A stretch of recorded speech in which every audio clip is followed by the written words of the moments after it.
When you were a child, you didn't wear a mask. You laughed when something was funny, cried when something hurt, and spoke without filtering your emotions. You lived moment to moment, fully present, with no concern for how others perceived you. But that freedom didn't last. At some point, you learned that not everything inside you was welcome.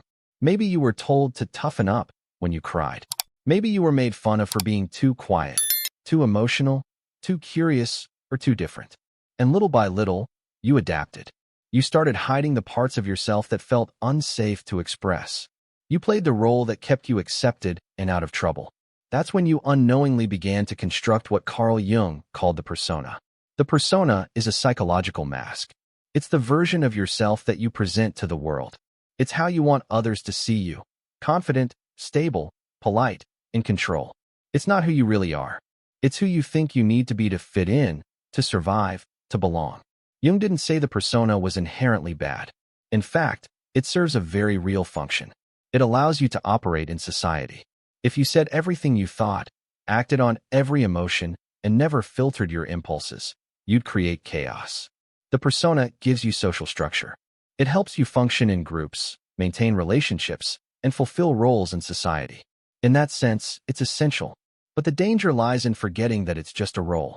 When the mask becomes fused with your identity, when you no longer know where the persona ends and your true self begins, you become alienated from your own soul.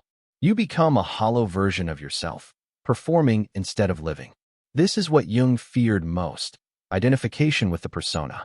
When that happens, you're no longer a person with depth. You're a role. You don't feel things deeply anymore. You're not moved by life. You become numb, robotic, mechanical. On the outside, everything looks fine, but inside, you're spiritually starving. Think about it. How many people do you know who seem to have it all together? A good job, a nice house, a stable relationship. Yet they're constantly anxious, unfulfilled, or depressed. Jung would say they're being consumed by the persona. They've spent so many years trying to be what others want them to be that they've forgotten who they are. And this process starts so early, it feels natural. It doesn't feel like a choice, because it wasn't. You didn't consciously decide to betray your true self. You adapted out of necessity. You were just trying to be loved, to be accepted, to survive.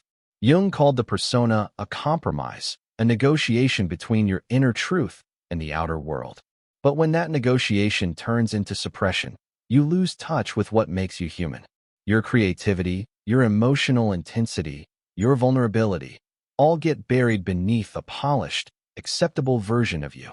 The result? You live a life that looks good on the outside but feels empty on the inside. You become successful in the eyes of others, but feel like a stranger to yourself. And because everyone around you is also wearing a mask, it starts to feel normal. You start to confuse performance with personality. Worse, you begin to fear your authentic self. The parts of you that don't fit the mask start to feel like a threat, like something shameful or dangerous. So you suppress them even more. You hide them from others, and eventually, you hide them from yourself.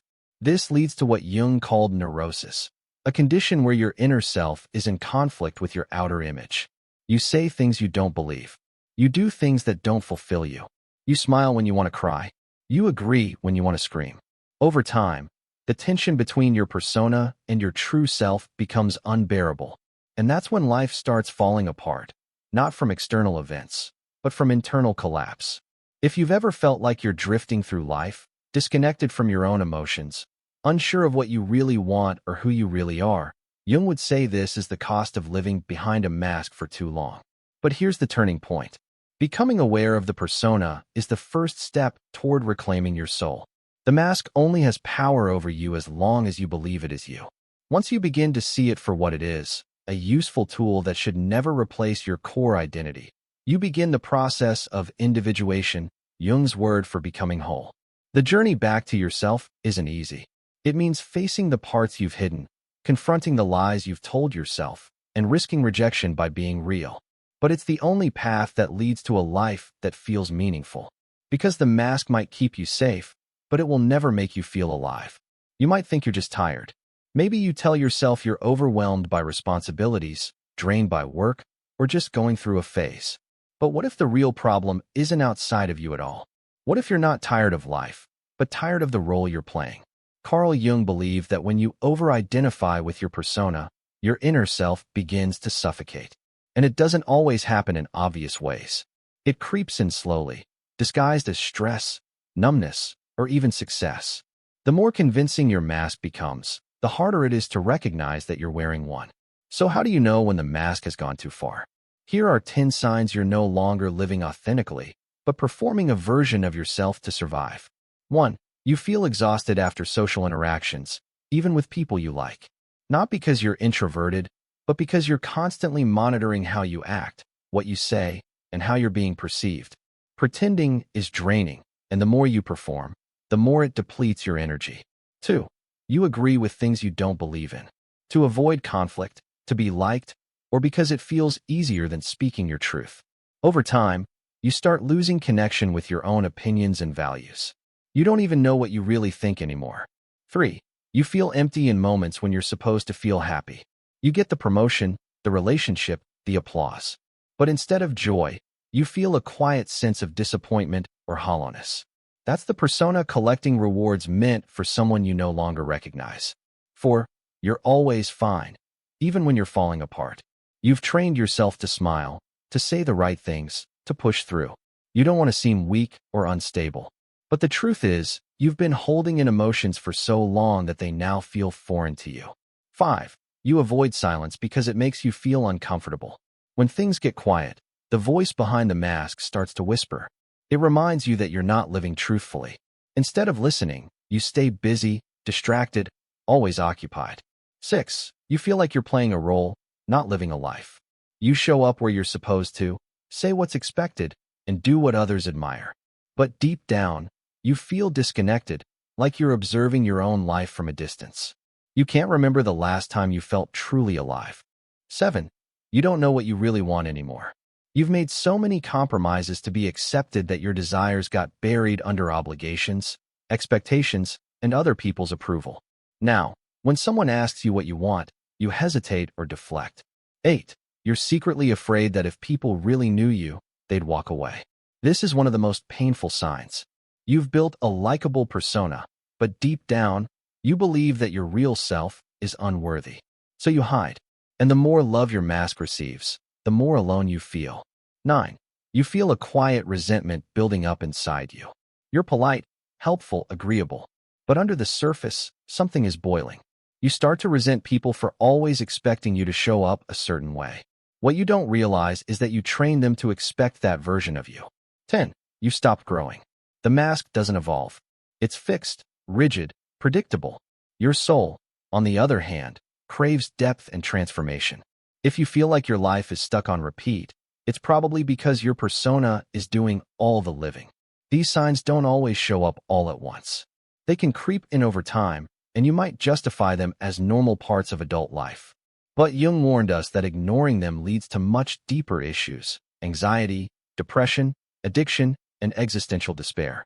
Because the more you feed the persona, the more your true self starves. Jung didn't believe that destroying the persona was the answer. He believed in integration. The persona is necessary, but it must remain flexible and transparent. It should serve you, not define you. When it becomes rigid, it cuts you off from your inner world. When it becomes your identity, it turns your life into a performance. Healing begins when you stop asking, "What should I do to be accepted?" and start asking, "Who am I when no one is watching?" It begins when you catch yourself pretending and choose honesty instead. It begins when you allow your authentic self, flawed, emotional, complex, to show up in real life, even if it feels risky. Because the truth is, the longer you hide behind the mask, the more you lose touch with your soul. And no amount of external validation will ever replace that connection. You might think your persona is helping you. It keeps things smooth at work. It helps you avoid conflict. It keeps your image clean. But what if the very thing you believe is protecting you is also the reason your relationships feel shallow, your life feels meaningless, and your peace keeps slipping away? Carl Jung believed that living behind a persona creates a dangerous gap between who you are and how you show up in the world. And the bigger that gap becomes, the more chaos it creates, both inside you and around you. Let's start with relationships. When you lead with your persona, you don't let people connect with the real you. They fall in love with the role, not the person. And deep down, you know that. That's why no matter how much someone loves or supports you, it never fully satisfies. Because they're loving the mask, not your soul. Over time, this creates a constant tension. You start to feel misunderstood, even though you never really revealed yourself. You feel unseen, even when you're surrounded by attention. And eventually, you pull back emotionally. Why risk being vulnerable when it's easier to keep pretending? But this leads to loneliness. Not the kind that comes from being physically alone.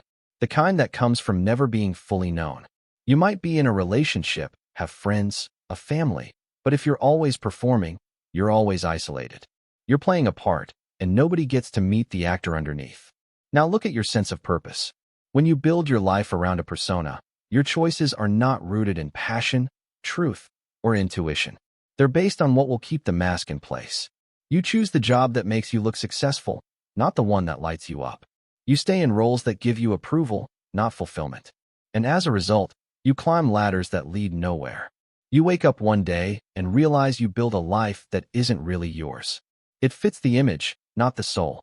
And that's when the existential crisis begins. You start asking questions like, why am I doing any of this?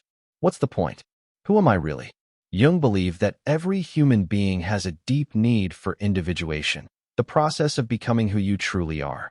But the persona blocks that process. It keeps you stuck in imitation, not authenticity. And no matter how much external success you achieve, your inner world remains dry and lifeless. This disconnect doesn't just affect your relationships or your purpose. It affects your mind. When you live behind a mask for too long, your thoughts become divided. You start to censor your inner voice. You push down inconvenient emotions. You numb discomfort with distractions. You become a stranger to yourself. Eventually, the psyche starts to rebel. That rebellion might look like anxiety, panic attacks, burnout, or unexplained sadness. You might lose motivation. You might sabotage your own success. You might feel like something is missing but not know what. This is your unconscious trying to break through the mask. Jung described the unconscious as everything you push away from your conscious awareness. All the feelings, desires, memories, and truths that don't fit your persona. But the unconscious doesn't go away. It builds pressure. And the more you suppress it, the louder it becomes. You might start dreaming of things you don't understand. You might experience sudden mood swings or compulsions. You might even attract relationships or situations that challenge the false self you've created. That's not a mistake. That's your soul trying to bring you back to yourself. Jung warned that ignoring the unconscious leads to a split psyche. You start living a double life, the one you show to the world and the one you hide from yourself. This inner conflict is the root of much psychological suffering. And healing doesn't come from pushing harder. It comes from removing the mask.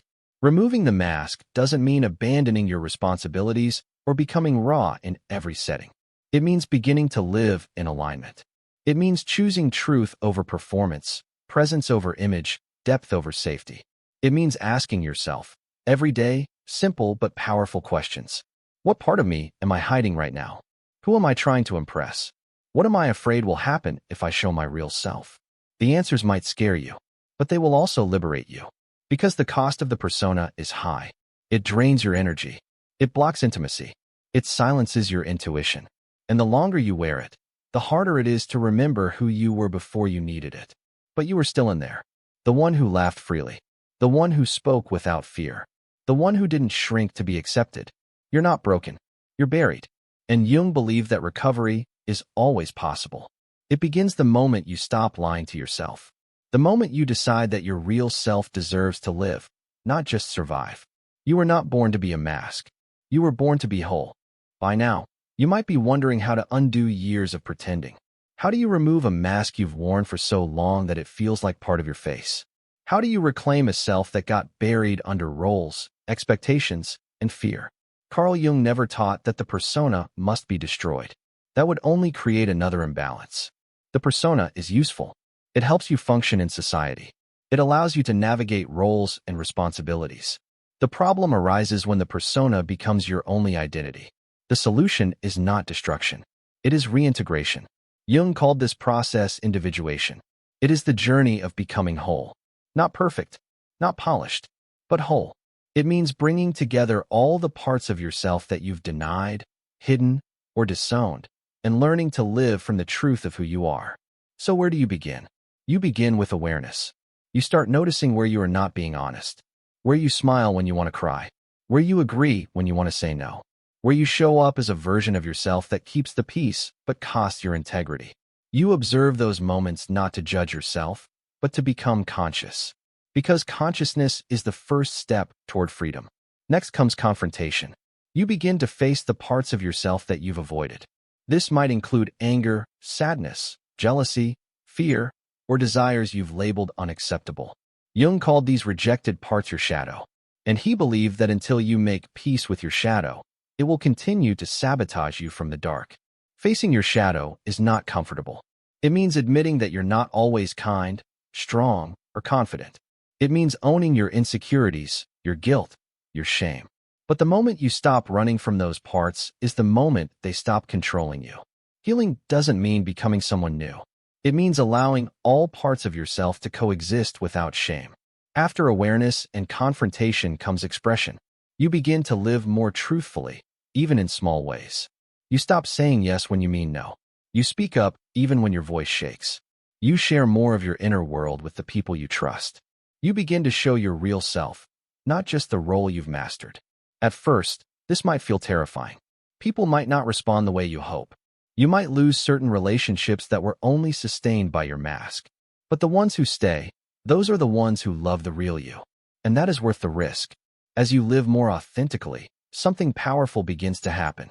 You reconnect with your intuition. You start to feel alive again. You rediscover passions and interests that had been buried. You no longer feel like a performer in your own life. You feel like a participant. This is what Jung meant by becoming whole. You stop fragmenting yourself to be accepted. You stop bending to fit someone else's mold. And you begin to walk your own path. Not the one your parents imagined. Not the one society rewards. But the one your soul recognizes as true. You don't have to burn down your life to do this. You don't have to quit your job, leave your family, or disappear. You simply have to start choosing truth in the spaces where you've been choosing illusion. You don't have to be dramatic. You just have to be real. Jung once said, "The privilege of a lifetime is to become who you truly are. Not who you were told to be. Not who others want you to be. But who you already are beneath the mask." There's nothing wrong with using a persona when needed. We all have roles to play. But your persona should be like clothing, something you can take off at the end of the day. Something that fits you, not suffocates you. Something that expresses who you are, not hides it. When your mask becomes a prison, it's time to break free. Because behind that mask is a real human being, flawed, feeling, powerful, creative, and worthy of being seen. The work of self-recovery is not easy. It takes time. It takes honesty. It takes courage. But it is the most important work you will ever do. And no one else can do it for you. Every time you choose truth over performance, you take a step toward freedom. Every time you stop pretending, you come home to yourself. Every time you honor your soul instead of your image, you make the world a more honest place. Carl Jung's work was never about perfection. It was about depth, meaning, and authenticity. He didn't want you to become good. He wanted you to become whole. And wholeness begins the moment you stop wearing a mask.